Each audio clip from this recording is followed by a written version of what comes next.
Hey, how's everybody doing? This is another episode of the No Edit Podcast. This is where me, your host, Robert Monroe, talks through and jams a little bit while I'm doing a variety of different things. Typically, I try to discuss a couple pop culture things, recent findings, stuff like that, and then get into some music topic at the end. So we're going to start today with beef. No, not the food. I'm talking about musical beefs. I'm talking specifically about Kendrick and Drake Lamar beef, but let's get a little bit further in that. I don't really want to discuss the ins and outs. You can find so many different great videos breaking that down. What I actually really want to talk about is why people are so interested in this, beyond just the drama, kind of the more musical aspects of this. And this is what I would say. I think, to me, the main reason why it's so fascinating is two things. The first is the stakes. The stakes are actually quite high in some ways, or at least they feel high. To be honest, they probably aren't. It could easily be that this is a big psyop and is meaningless, but let's say that it's all at face value. I mean, the allegations are insane, and they could literally ruin either man's career, so that is kind of nuts. So from that standpoint, there's a real high set of stakes there. So I think that makes it really engaging and really like, whoa, what is going on here? But at the same time, to me, the best part about this is the quality of the music coming out. And you kind of wonder, why is the quality of these tracks really resonating with people? Why are people really enjoying these diss tracks so much? And I would say it actually makes perfect sense.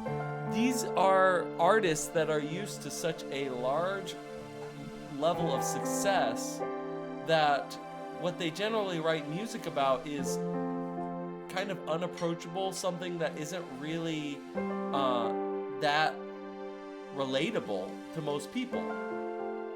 So when they are thinking about relating to others and making music that really hits you, well, of course it's not very relatable. But on the other hand, if you are talking about a diss and beef and a disagreement, well, that's like the most relatable thing ever.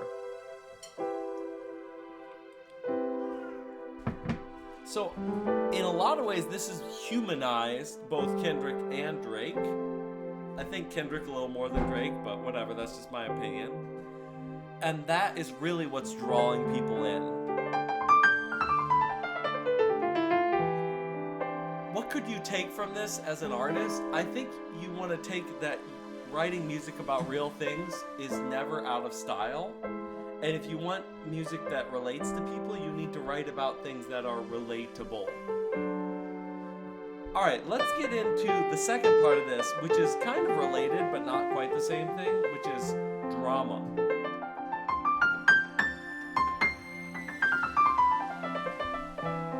Now, what do I mean by drama? I kind of mean all of this back and forth that happens on the internet these days. I would say most of the videos that I see these days are about people disagreeing, and instead of having a civilized conversation, they start a beef and they start drama. So what is behind this? I think it has everything to do with incentives.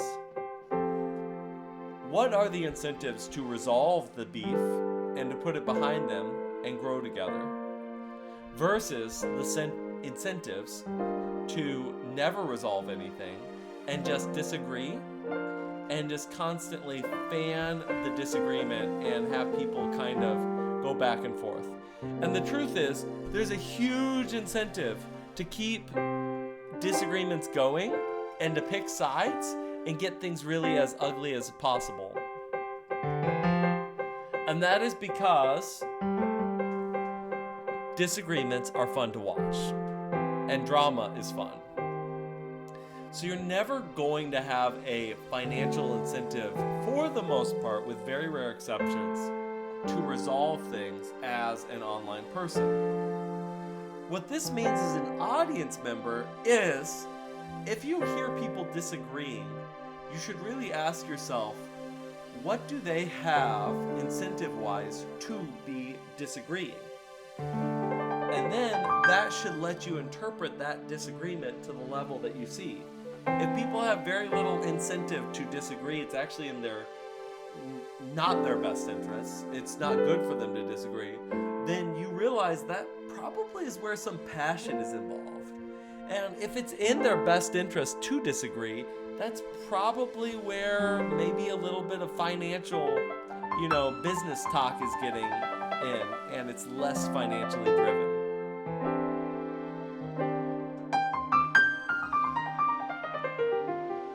Also, another part of that is I think everybody turns in disagreement into the term drama.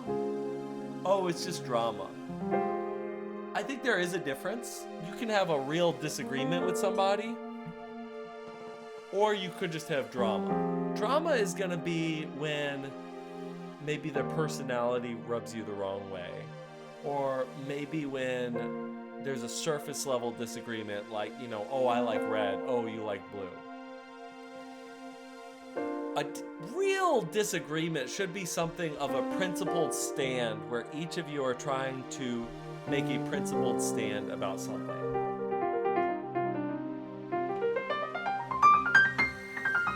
Alright, let's finish up by talking about something a little bit more musical.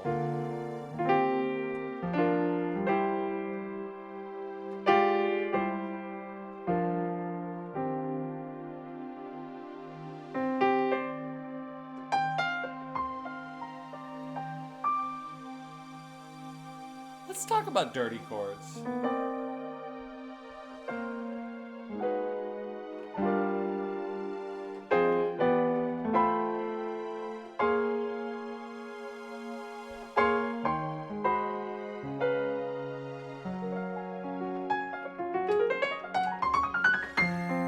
What do I mean by dirty chords? Well, dirty chords was something that was popularized a lot by Snarky Puppy and some other guys.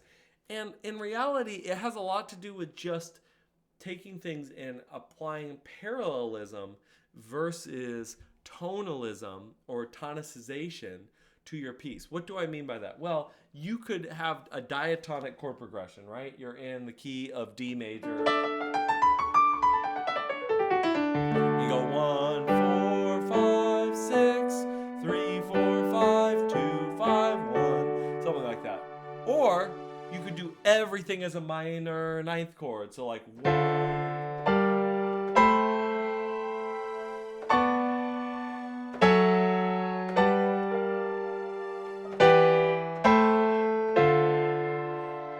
And if you apply some nice grooviness to it,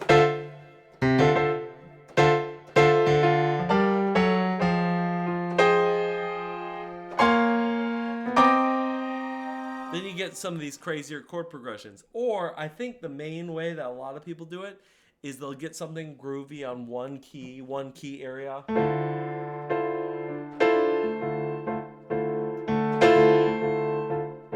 And then they'll use it as like little color.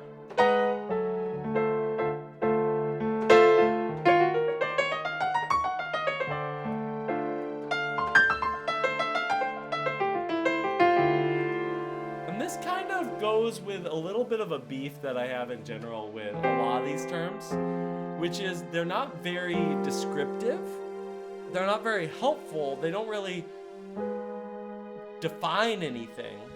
They're just sort of a way of sounding cooler than it actually is. And I would highly encourage people to find methods of categorizing chords that is internally consistent, so then they can take that information and apply it and move it to someone else. So for example, parallelism I think is a great example. If you have all parallel major seventh chords,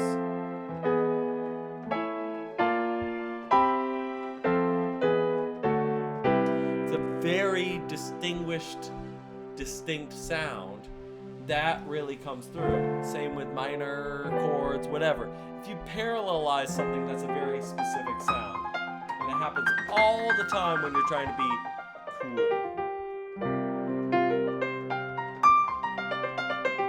Alright, well, we've revived this sucker from the grave. I hope you enjoyed this episode. I'm planning on doing this quite a bit more.